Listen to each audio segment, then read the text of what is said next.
अब छक्का पञ्जा film release पनि भयो, चल्न पनि चल्यो, सुपरहिट पनि भयो। सबैले भने नेपाली कथानक चलचित्र छक्का पञ्जा आमामामा कति दामी, कहीँ केही मिस्टेक छैन, पर्फेक्ट मुभी।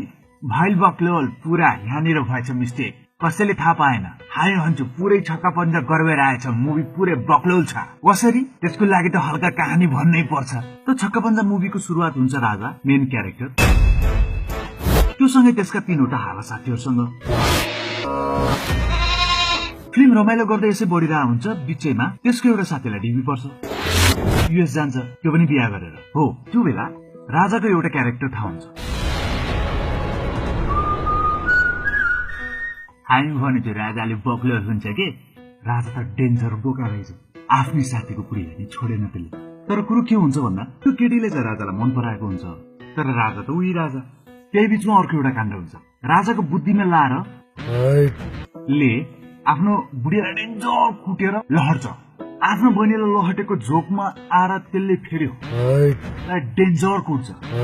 ले गरेर राजालाई भनेपछि फेरि सबजना मिलेर फेरि त्यसलाई कुट्न भनेर जंगलमा भेटाउँछन्, डेन्जर हान्न लागिरहेको हुन्छ। त्यही बेलामा चम्पाको इन्ट्री हुन्छ। चम्पाले त्यसलाई बचाएर लैजान्छ। जाने बेला हल्का राजालाई ग्रीन सिग्नल दिन्छ। Green signal, point to be noted my lord, green signal. कहानीमा फेरि एउटा हरिब कुरा हुन्छ। राजाको बिहा गर्नलाई हरिब दबाब आउँछ। राजाले एउटा शर्त राख्छ, जसलाई बिहा गर्छु त्यसलाई डेन्जर थप्पड हान्छु, हुन्छ भने बिहा गर्छु, नत्र भने हुन्न।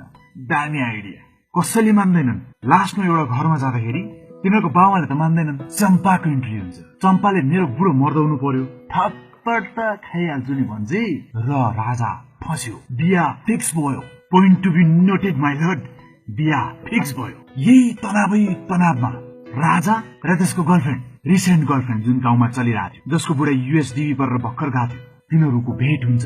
अन्तिम भेट खोलाको तीरमा, point to be noted my lord, खोलाको तीरमा, जहाँ टक्क तिनीहरू अङ्गालो हाल्छन्।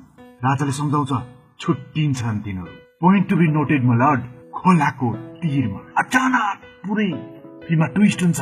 राजाको बिहा त हुन्छ, गीत पनि बज्छ, सिउन चम्पा बोल्न चम्पा, तर चम्पा पहिला गइदिन्छ। अन्तिममा रिभिल हुन्छ, यत्रो प्लान त त्यो केटीको बुढोले पो गरेर रहेछ।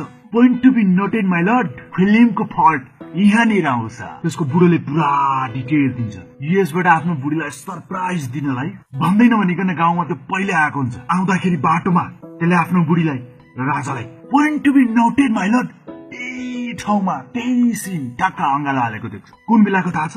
राजाको बिहा फिक्स भइसकेपछि तिनीहरूको अन्तिम भेट त्यही सिन देख्छ। टेन्सन हुन्छ सोल्टीलाई, बुढीलाई आए पनि भन्दैन, पुरा गायब, मर्न जान्छ। आर्यन सिग्दललाई भेट्छ, डेन्जर प्लान बनाउँछ। प्लान अनुसार त्यसले चम्पालाई भेट्छ। चम्पालाई के भन्छ थाहा छ? तेरो सब ऋण तिर्दिन्छु, you just have to do fake marriage. अरे भइल बक्लोल, चम्पाले मान्छे, राजासित बिहा गर्छु भन्छ, सब काण्डमा चिन्छ, बिहा गर्छ, गीत गाउँछ, लास्टमा पहिला जान्छ।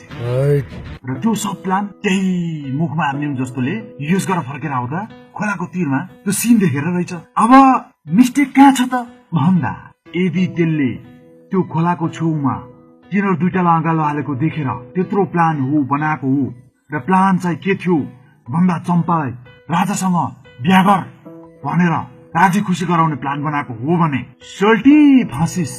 राजाको र चम्पाको बिहा त पहिल्यै फिक्स भइसकेको। त्यसले प्लान बनाउनु भन्दा पहिला राजा र चम्पाको बिहा फिक्स भइसकेको। त्यही बिहा फिक्स भएर टेन्सनमा आएर तिनीहरू खोलाको तीरमा भेटेको। त्यही सिन त्यसको बुढोले देख्छ अनि प्लान बनाउँछ प्लान। पहिले बिहा फिक्स भएको कसरी बनाउँछ प्लान, त्यसले बनाउँदै नबनाएको प्लानमा फिल्म बनाइदियो। सबै हेरेर मख। अझै धेरै नेपाली फिल्महरूको मिस्टेक थाहा पाउने भए प्लिज सब्सक्राइब।